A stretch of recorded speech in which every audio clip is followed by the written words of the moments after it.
With Ms. Lantsman. Ms. Lantsman, the floor is yours. You have 6 minutes.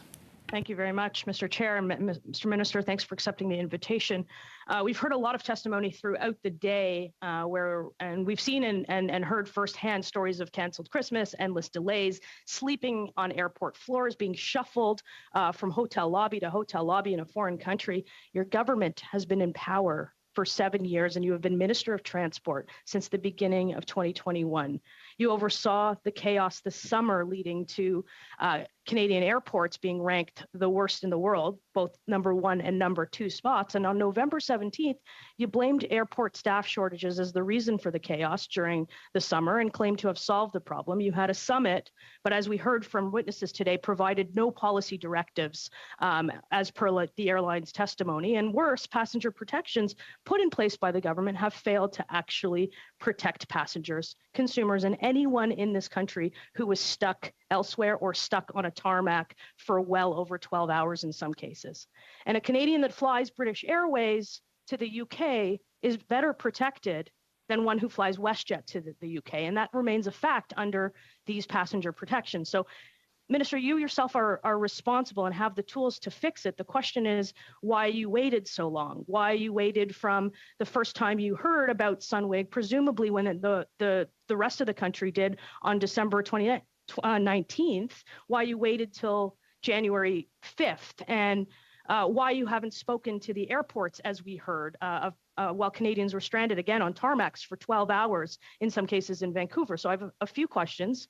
The Canada Transportation Acts permits Cabinet, on your recommendation, orders to stabilize the national transportation system in an event of extraordinary disruption. Now, we all agree that the Sunwing situation was an extraordinary disruption, and you didn't recommend to Cabinet to make an order under Section 47 in connection with Sunwing. So I ask, why not? And what was more important? What had you preoccupied?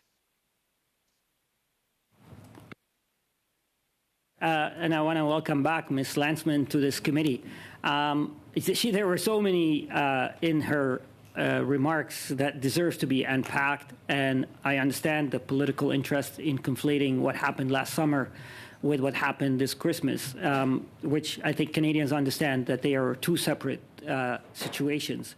Having said that, our government and I personally have been very proactive since the summer. She talked about the summit that I held, which was not the only thing that was done from the summer till now. She talked about communications with Sunwing. I can assure her and all of my colleagues that my office, first of all, I have been briefed regularly and daily, in fact, sometimes hourly, on what's happening. My officials, my office has been in touch with Sunwing daily, sometimes more than once a day, to ensure that we get updated, to ensure that we remind Sunwing of their obligations towards their customers and to Canadians. And Mr. Chair, we've been working, when I was here just December 5th, just over a month ago, committee members were asking me what lessons have we learned from the summer, and I was glad to share about our work plan. And I did talk about the plan to improve our passenger Bill of Rights. I talked about the plan to modernize security screening. I talked about our plan to improve the authorities that airports have, and I talked about improving the authorities and the tools that the Canadian Transportation Agency needs. This is ongoing work. This is extremely serious. We've been proactive.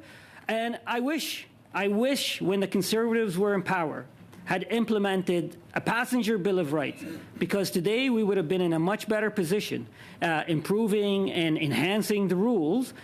We are where we are.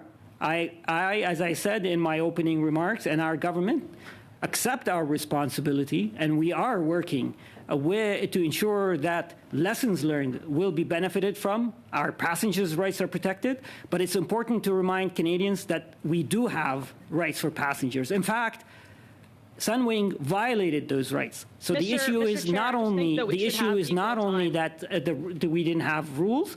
The issue is that some private operators also did not uphold their obligation.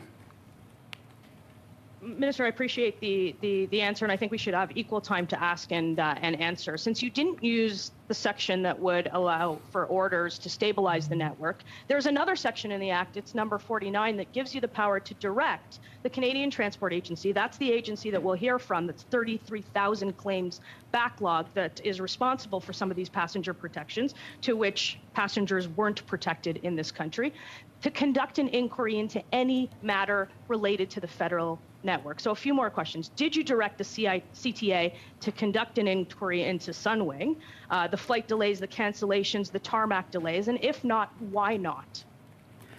Mr. Chair, and to Ms. Lantsman, the way we set up in our system, the CTA is an arm's length quasi-judicial body that is delegated or empowered to uphold and enforce the rules. The reason why we set it up that way is to avoid the appearance of political interference in investigation, in fining, in holding parties responsible accountable. That idea has served Canadians well to ensure that there is independence and there is non-political interference.